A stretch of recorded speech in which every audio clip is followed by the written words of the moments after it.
And the boys are back. UFC London review. Sam and Joe back with you. Looking back on, well, a rather miserable night. We had to put some funky music in the intro just to get us going for this one. Joe, we are live on Facebook and Twitter. She'll be on YouTube as well in a bit. Joe, talk to me about Saturday night. Your overall thoughts on the card as a whole before we get stuck into some of the individual ones.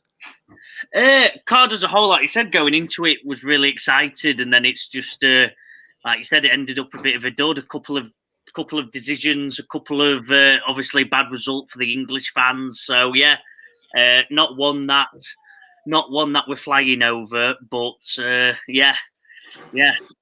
Bad one. Meatball Molly retiring. We've had, like I said, Gunnar Nelson coming back from a long layoff, not doing very well. We've had Jan Blachowicz, who I picked, Blachowicz. Oh my God, that's a shocking. That's an 8 p.m. Pronunciation of his name. He obviously didn't do brilliantly, but I thought he won. Didn't do brilliant on the scorecard, sorry, but I thought he won. Carlos Ulberg got the nod. A few other ones, obviously Georgian Vucenic, who everyone had highly rated, lost to Chris Duncan. I think the big positive for me, Nathaniel Wood, really rate him as a fighter. Looked as impressive as ever. So yeah, big up Nathaniel Wood, I guess, for the English fans.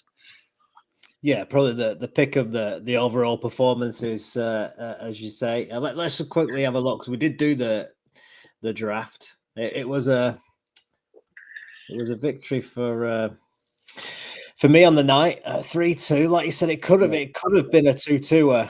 That Carlos Ulberg one was as close as you can get. A lot of people saying that Jan won that fight. Obviously, as you mentioned, Vucenic lost to Chris Duncan. Nathan Fletcher also lost to Colin Loughran in my picks. The mighty Kevin Holland, though, was never letting me down at welterweight. Welterweight Kev Holland, a different beast to 185 Kevin Holland, and got the job done. And then I opposed you on Sean Brady in that final pick. On the night, your picks, obviously a great one in Nathaniel Wood. Mick Parkin, again another one on those decisions. Maybe not quite, just doing enough to get the victory. Christian Leroy Duncan. Thought I was unlucky on Mick. Thought I was unlucky on Big Mick. I thought, obviously a bit biased, but I thought I had it. I thought we could. Thought we pulled that one off, and judges obviously thought otherwise. Yeah, I thought he was unlucky as well on the night. We'll get stuck into it as we go down. Leroy Duncan looked good. Gunnar Nelson, you thought could get rid of Kevin Holland, and Leon Edwards. Well, is where we probably should kick it all off. Your thoughts on Leon on the night? It was kind of one of those ones when we talked about it in the show, and I picked Brady, you picked Edwards. It was that who is going to impose their game plan the most? Can Edwards keep him off, or was it going to be Bilal Mark II, but a bit more brutal? Thoughts on Leon? What I said beforehand, we thought he would. Oh, dogs flying around. Sorry about that. I thought Leon would improve. We've obviously seen this very steady state. Leon Edwards, obviously against Kamaru, pulled it off in the last round. We've got the other fights, obviously against Bilal, even against Nate Diaz. He's this very steady, pick his shots. He's one-paced, is what I'm trying to say. We thought he would change, obviously coming from that Bilal Muhammad fight, and nothing did. He went into it exactly the same. Thought his game plan would work again, and it's not. And I think without him willing to make them changes, he's getting figured out. He's just, the one paceness is what kills me, Sam. I've seen it online a lot. He's just so steady. He's just so steady. So picks every shot he does. Everything's at his own pace. He's nice and controlled at his distance. If you break that up, Sam, he just doesn't know what to do when he doesn't fight back, and that's the killer for me. That's the killer for me. He's he just fights at one pace. We thought the change would happen. It doesn't, and it hasn't, and that's what's led to another loss. Yeah, it was a matchup I was worried about, to be honest. That, as we said in the last show, the Jack Della fight, that would have been a perfect matchup at this stage for him. Get away from the heavy grappling style that he's had to face in recent times. Obviously against Bilal, he really struggled, and he came out with quite a few excuses. Let's be honest around that fight. One, he overlooked Bilal. Bilal's no good. All that kind of excuse, and then obviously the other one was based around the early start time in Manchester and staying on the US time zone. It just the performance. I think shocks me. I thought it could end up that way, but I think the performance really shocked me. The fact that he's come out with all the excuses. He's talked about it this in the week to the media and his press day and some of the interviews. People were saying he looks in a different place, looks good, but he's obviously taken those excuses, and I don't understand what has happened from last July to March in that time period, that 7 months time period. I know he's had Sean Brady chucked on him at short notice, but even if he believed all those excuses, deep down, there surely should have been a bit more to address some of those problems if he is, going to end up winning this fight and then trying to face Bilal in the future. I just don't. I thought it was a very, very odd performance. And he was completely outworked, outclassed by another grappler in Sean Brady. Yeah, can't say anymore. Really disappointed. Didn't work on his one pace. He'd obviously like to put the excuses, as you said, down to other reasons. Not that this reoccurring issue in his game. Didn't obviously not studied that, not made any changes to that, and yeah, it was disappointing. Just really, really disappointing for Leon. We've seen it. It's disappointing when the fans can notice a continuation of exactly what he's doing when the fans are doing it. As they said, normally if you're a fan, you should, if you think like a fan, you should be in the crowd. But the fans and everyone on Twitter is completely right on this one. It's for some reason him and his coaching team aren't believing it, but everyone else can see the issue. So frustration, still a fantastic fighter, but yeah, I think until he makes them changes, he's been sadly figured out at the moment. Yeah, it's going to be interesting to see what happens next for Leon. Obviously, this division it's going to end up being a little backed up. Now, obviously, we've got Bilal facing Jack Della next month. Obviously, people are kind of putting Shavkat as the next guy in line off the back of fighting Shavkat in December. There's Ian Machado Gary kind of who came out with a lot of plaudits from that fight, looking for his own next matchup. I think he's come out in the week and said he wants International Fight Week. That fight with Leon Edwards, obviously they've kind of got that rivalry from being in the gym and Ian being kicked out a couple of years ago. That there is that kind of storyline there, but that's maybe a bit too soon on the timelines for Leon Edwards. There's obviously Joaquin Buckley knocking around, stylistically, someone that will probably strike with him. But there aren't too many when you look still at that top 10. Usman's still in there. You've got Gilbert Burns still in there. He's obviously fought Kobe recently. And then you get into like 10 at Jeff Neal. So for Leon Edwards, I don't really know, apart from the Machado Gary one, where his kind of next matchup would lie, because it would be nice to see him, face some kind of a better matchup, let's say, like the one that was booked against Jack Della. Yeah. I don't. To be honest, I'd love to see him. I'd love to see him answer the plaudits. I'm a bit different. Obviously, you put them in that box. I think they'll answer that box. But I want to see him take on that challenge and actually say, "No, I'm making improvements to my game. I've realised what's going wrong."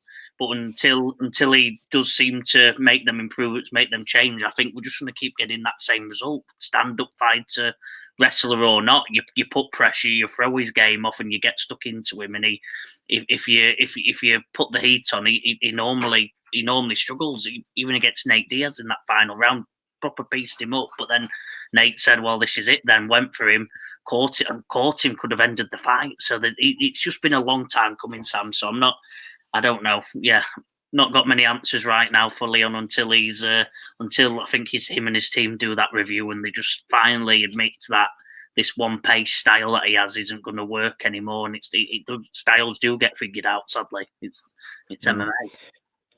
Yeah, on the night there seems to be quite a lot of voices in Leon's corner. Obviously, we remember the famous "Go on, Leon, son," in the against Usman where he came out with a head kick. It just seemed for me, it seemed really noisy in there. It just seemed I don't know. It just seemed a bit confusing. There seemed to be quite a few.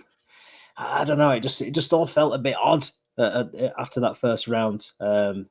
For me, and obviously went downhill badly in the second. But as you say, Edwards outclassed on the night. And for Sean Brady, now where do you put him in this mix up at welterweight? Now, where obviously we mentioned Shavkat there potentially being the one after Jack Della that those two have to face each other, or do you put Shavkat as that next guy, and is Brady just kind of having to? He's going to get a good spot in the rankings, but does maybe he have to face either Shavkat or fight again, maybe an Usman or someone like that, just to solidify him as the next guy in line?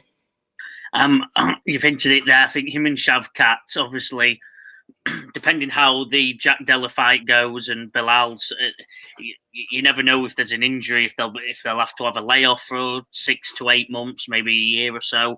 So I'd keep active if I was Sean Brady. His stock's not been higher than it is now. Shavkat's there after an underwhelming performance versus Gary. I think whoever wins that fight, give him the title shot. But that is an outstandingly interesting fight that I think all the fans would want to see. Just oddly, actually, if Jack Della was to win that fight, would you want to see Bilal Edwards 3?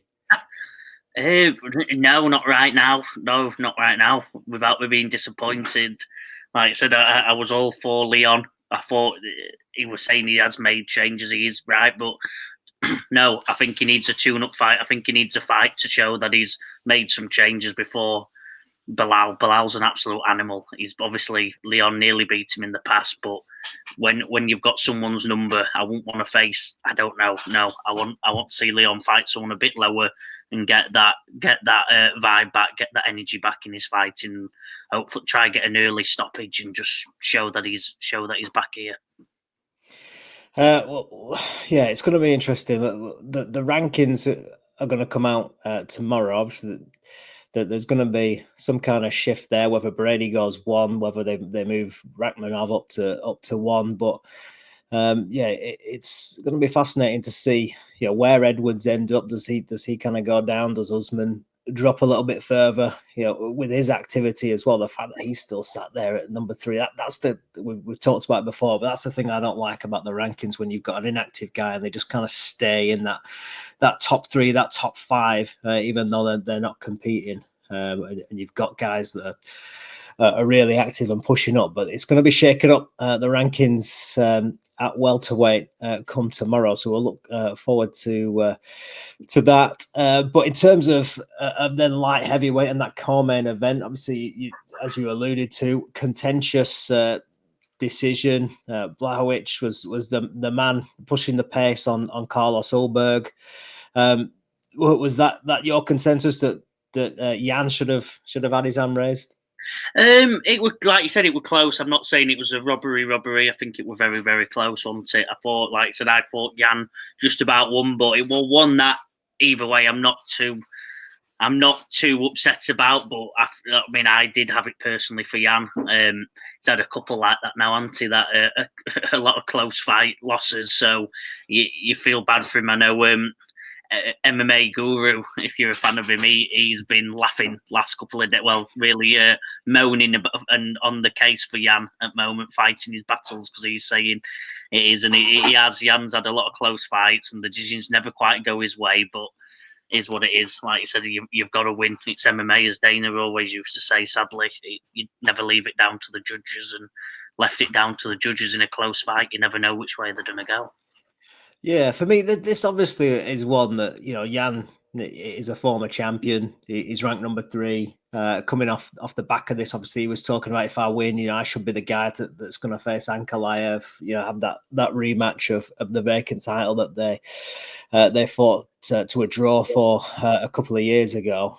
For me, it just seems like some of these ones where they have really big title implications, where this is, we're pushing towards number 1 contendership. Here, Alex Pereira is going to face Ankalaev in the rematch. That there is pretty much no doubt about that. But these two are, for Ulberg now, he's going to come and take that spot, in at number 3. And for me, these, when they have serious title implications, these co-main events, I just think they should be 5 rounds. Because if that goes 2 more rounds, I think we are getting a clear winner there. I think either Jan kind of makes a mistake and Ulberg wins, or Jan kind of pushes the pace on him on this young guy. He's never really been that pace against someone like him before, going the extra distance, and Jan can maybe land one or just take over those last couple of rounds. But for me, if it's got decent title implications, it should be 5 rounds in these kind of intriguing co-main events.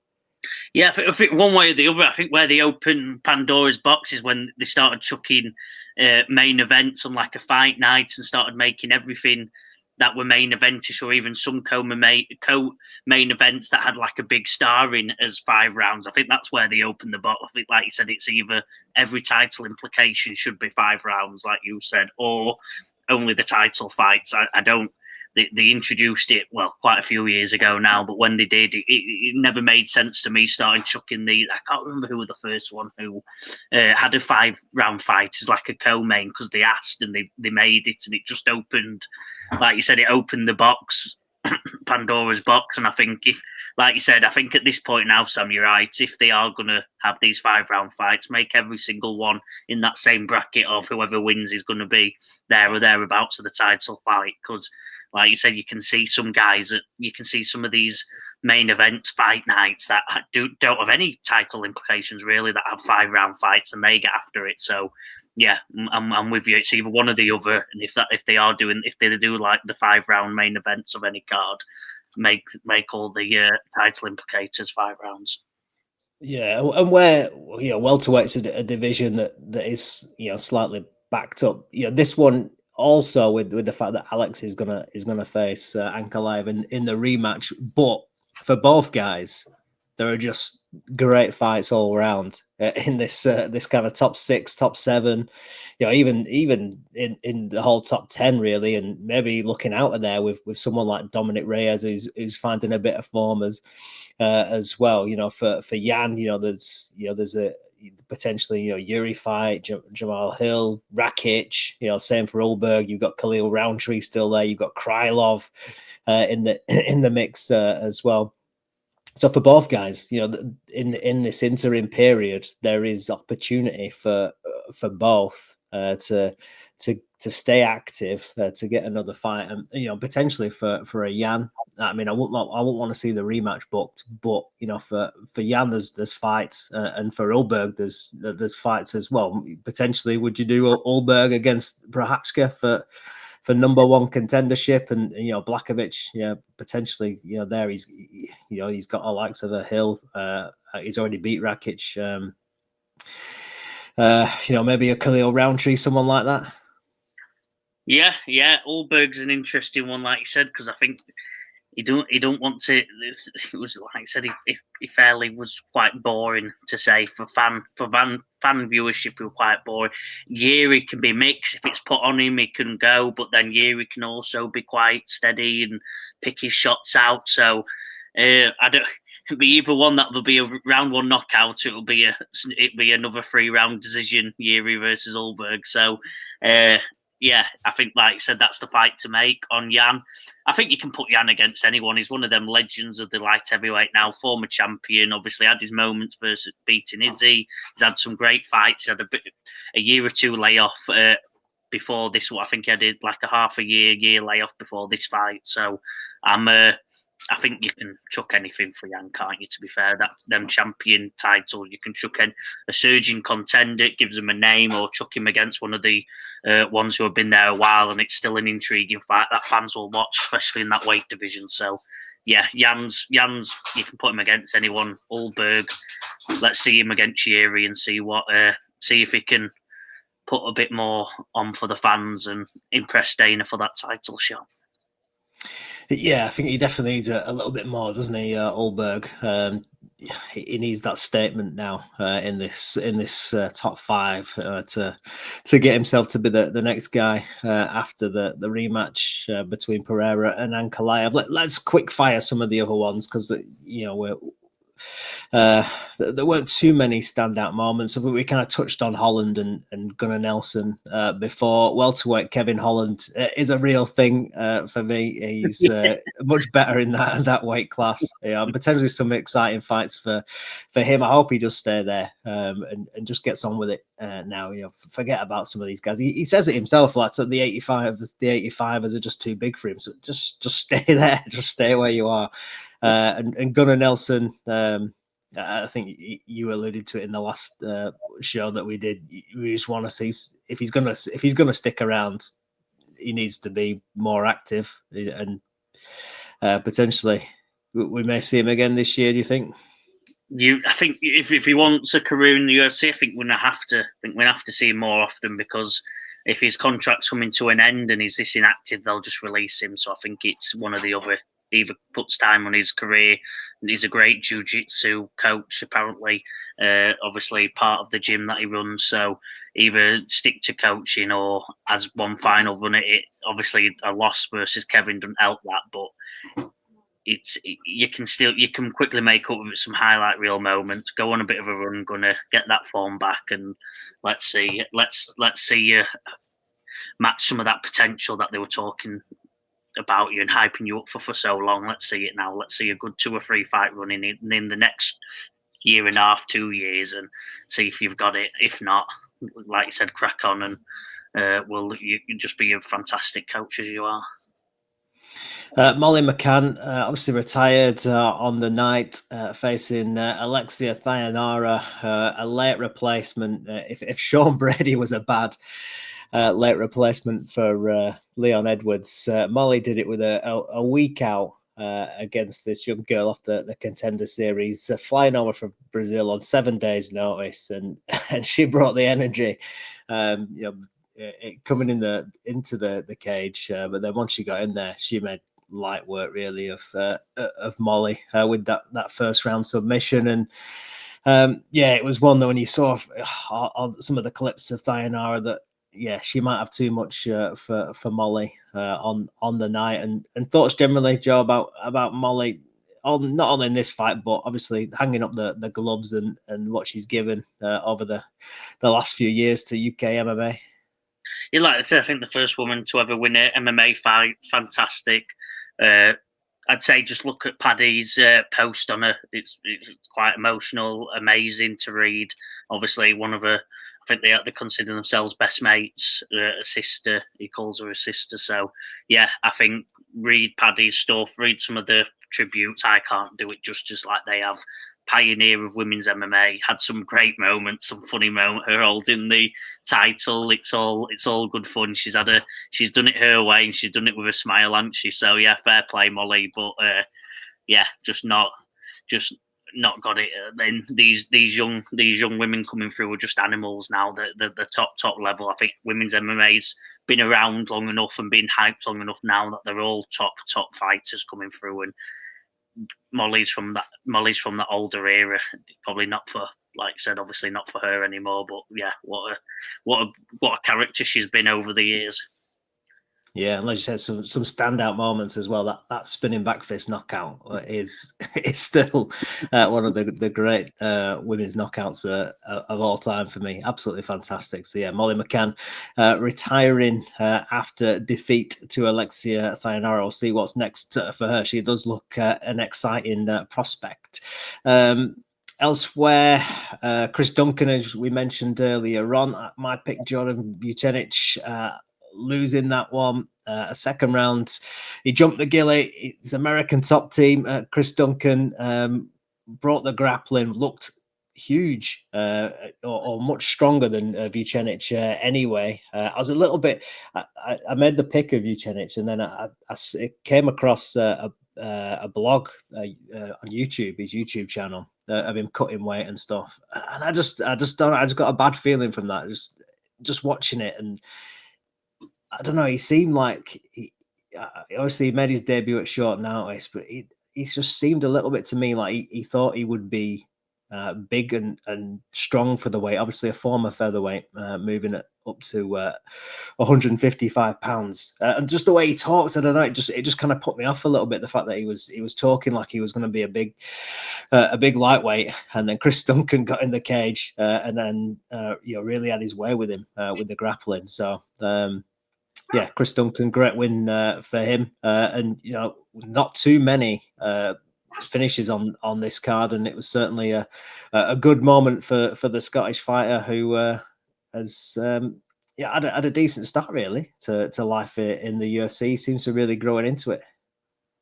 Yeah, like I said on Jordan, like I said, it probably them English fighters don't realise that when you come from, especially he's been around the American top team, them wrestlers.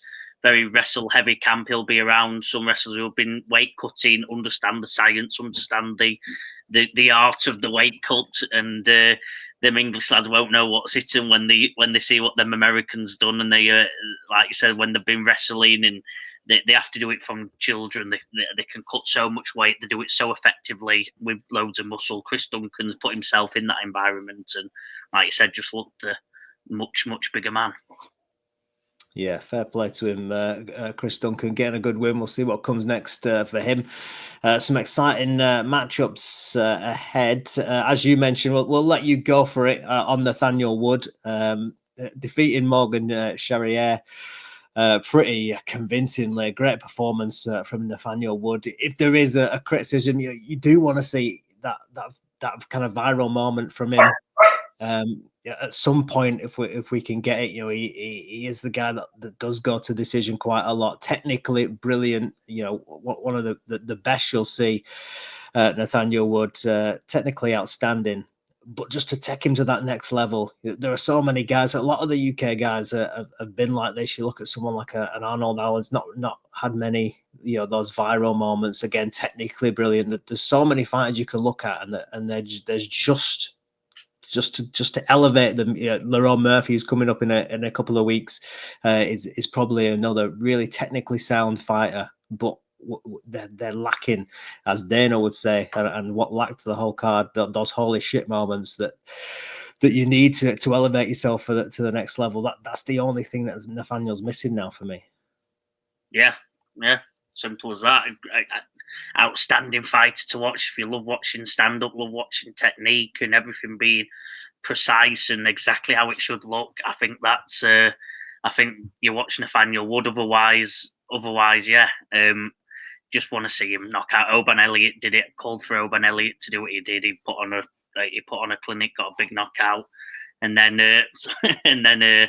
got the like I said, Nathaniel Wood needs to just do the same, and he's so good. I can't believe he's not. I think they said he's struggled with anxiety, struggled with other stuff, and whether that holds him back, just getting them top knockouts, I don't know, and just that bit of nerves and going for it, but. Let loose, go for it, do what you have to do, Nathaniel, to make yourself a star. Because he could be a star, wouldn't it? Imagine him watching him do his stand up, and then getting a round 2 knockout would just be it'd be outstanding to watch. So yeah, let's hope he kicks on now and really gives himself the confidence to go and become that featherweight phenom that we've all been wanting him to do for years. Yeah, and where would you like to see him? Face next, a ranked opponent in that top 15. I think Dan Ige is possibly the shout. Maybe a Calvin, Keita, who we've seen recently lose to Youssef Zalal. He mentioned a Lerone Murphy, but obviously Lerone potentially. He's 10 now, but he's facing Josh Emmett in a couple of weeks. Again, that should be a great fight and a real test for Lerone pushing forward. Can he get that viral moment that he's lacking against someone as tough as Josh Emmett? But a ranked opponent surely at featherweight now for Nathaniel. Yeah, with you all the way. Let's get him. He's fought a couple anti over the years, but I think let's get him back in that around that top 15. Let's get the big viral moment and let's have him that big win to get him. He's that good. You'd love to see him in that title picture. I think he's got the talent and the quality to do it. He just, like you said, he just needs to go do it now and put it all together. So yeah, with you, Sam. Anyone at the back end of that top 15, and let's go make him a star. There were a couple of split decisions on the prelims. At the top of the prelims, we had Chris Padilla getting the victory of Jai Herbert controversially. We also had Colin Loughran getting that split decision earlier on the card against Nathan Fletcher. The Padilla one, was that the one for you that you maybe thought that should have swung towards Herbert? Where did you stand on that one and the other one, Loughran and Fletcher? I think like you said, the Colin and Fletcher one is that one was close.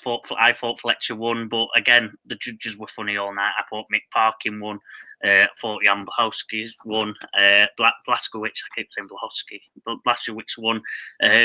Like I said, yeah, all very close, all average fights, but yeah, none that are really that stand out for me. All just, like I said, the Mick Parkin one, for me, Sam, out of the lot, to be honest.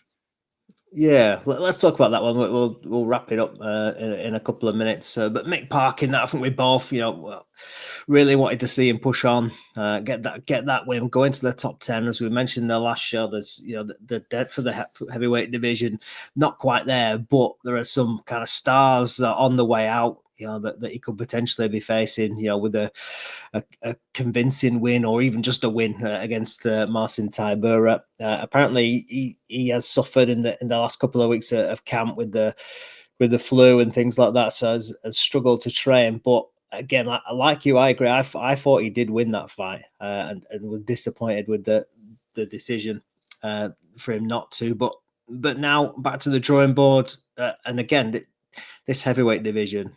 As we just said, the depth isn't there. So, one step back and potentially two forward, but he's got as we saw in Manchester when he got the knockout win, he's maybe just got to put it together a little bit more. And I think this goes for quite a lot of the UK fighters on there. Take a bit more risk taking wouldn't hurt really. There's plenty of guys there who are probably kicking themselves. Now come Monday morning, heading back to the gym, that they either lost a split decision, they lost a close fight, or even, they had a chance to finish a fight and didn't. That just seemed to be a bit of a theme of the card for me. But in terms of Parkin, do you think he gets back in there and pushes back on towards the top 10 again? There's plenty of names he could be facing. Like you said, I don't know, because he's not even when he had the one first round knockout. I think he's capped. His potential's capped. I don't think he's ever going to be a top star. But can he become a top fighter in that division? Yes. Just needs to, like you said, take some risks. I don't know what it is about the English culture. Maybe I think we are quite risk averse as a nation. I'm certainly not. I'm daft as anything, but obviously, like you said, that English one, nice and steady, pick the shots. You just want him to let loose, don't you, sometimes, and just go get that win and go cement yourself as that person. So yeah, Mick Park, same sort of thing. Let it loose, Mick, and let's see you get them knockouts. Yeah, we just need that little bit more. And he potentially could have finished that fight, and there was.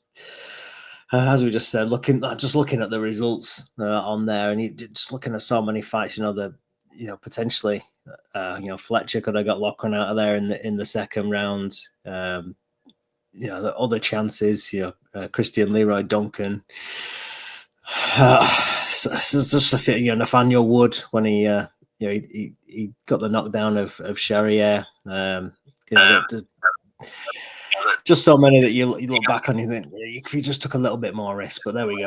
It wasn't the greatest night. We lacked those viral moments we do normally get in London on these UK cards. So we're just a little bit lacking. Joe, is there anything else you want to kind of mention? Anybody else you want to give a shout to before we call it a day? I suppose Lonnie Kavanagh, with that performance, that was a tough fight for him.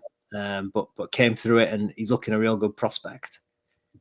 Yeah, and then Shauna Bannon with the lead sidekick. I think that's the viral. Shauna Bannon's lead sidekick, and coming back,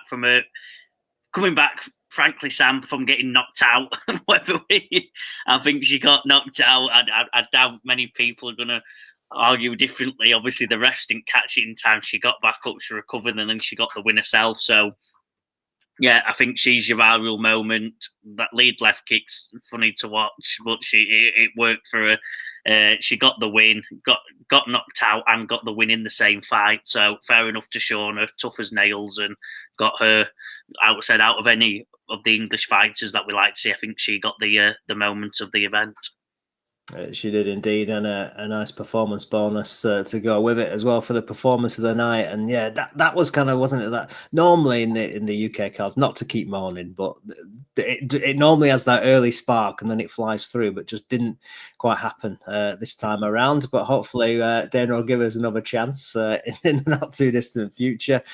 Joe, thanks very much, and we shall be back hopefully later in the week to preview this Mexico card that is coming up at the weekend. But if you joined us on the live, thanks very much for watching, and we shall see you next time.